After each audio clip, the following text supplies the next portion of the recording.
My aunt left me her place on Hensel Lake when she died last September. I'd visited once as a boy and remembered almost nothing about it. So I drove up alone on a Friday afternoon to see what I'd inherited. The road in was a dirt track with a spine of grass down the center, flanked by old tamaracks that had gone the color of tobacco. The cottage sat at the end of the track on a low rise above the water, and the porch was the first thing I noticed about it, because the porch was longer than the cottage had any reason to support.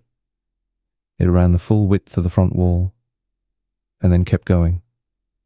A plank walkway wrapped the left side of the house, turned the corner, and extended past the corner in a straight line for another 40 feet before ending in a railing that looked out over nothing in particular. I thought at first that my aunt had built an addition out there and later torn it down.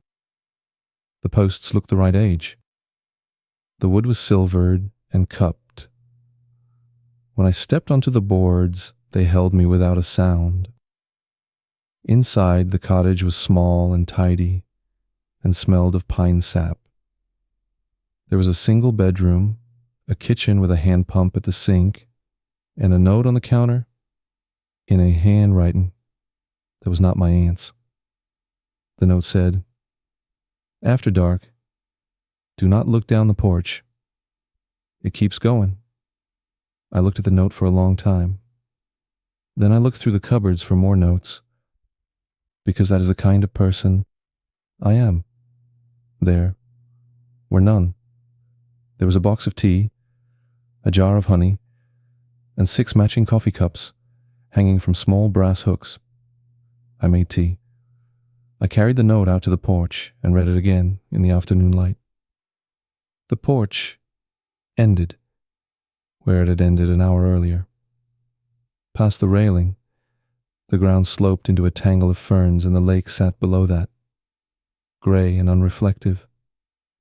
A fly landed on the railing and walked the length of it and took off again.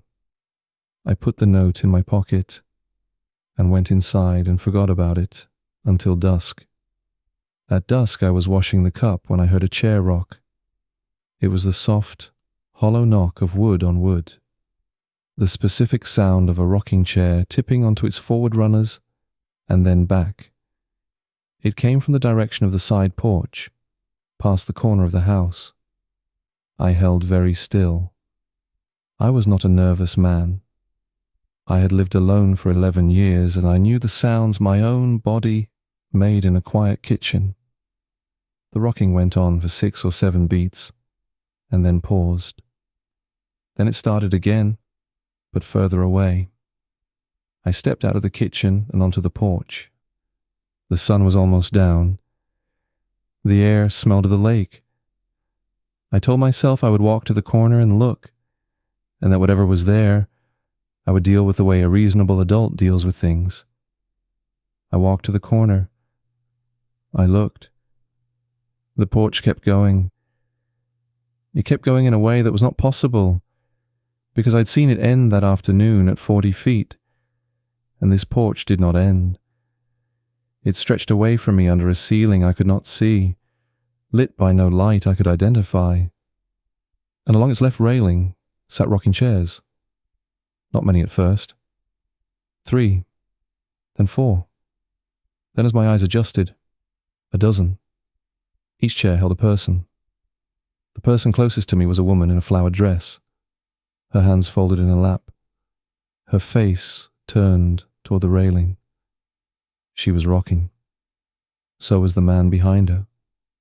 So was the figure behind him, and the one past that, all the way down the long, impossible porch, so that the knocking of the runners was not one sound, but a slow, soft thunder that rolled away from me into the dark.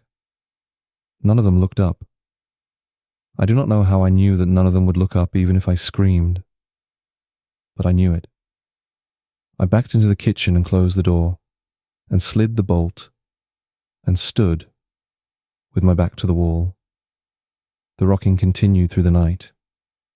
I listened to it until the sky greyed at the windows, and then I listened to it stop, one chair at a time, from the furthest away to the nearest, until only the closest chair was still moving, and then that one stopped too, and the porch was quiet.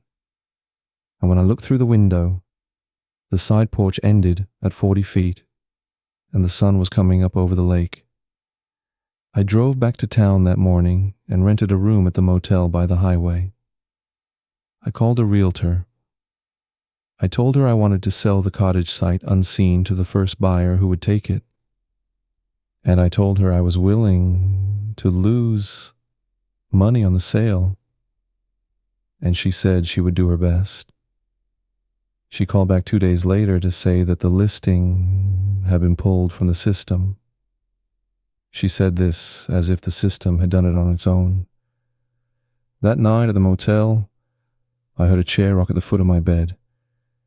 It was the same sound, the same runners, the same tempo. When I turned on the light, there was no chair, but the sound did not stop.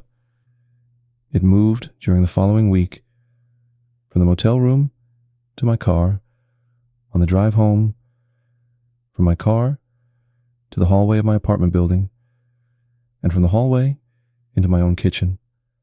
Last Thursday, I woke to find a thin strip of silvered porch plank running along the floor beside my bed, as though a carpenter had laid it there in the night. It was warm to the touch. It smelled of pine sap and lake water.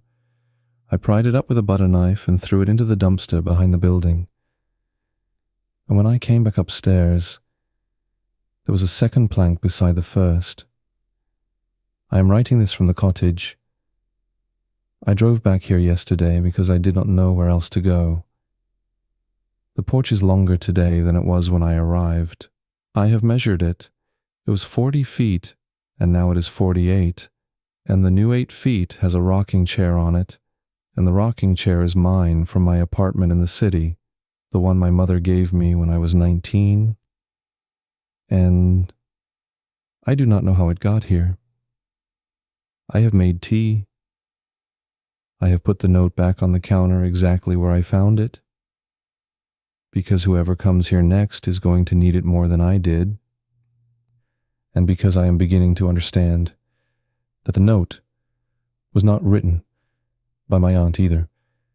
It was written by whoever was here before her.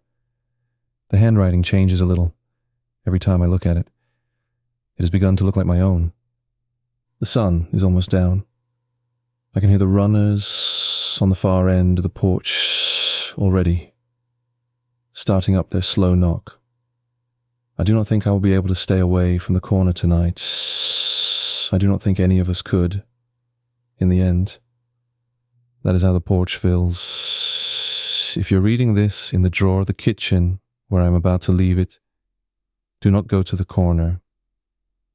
Do not count the chairs. Do not look for the one that is empty. There will be one.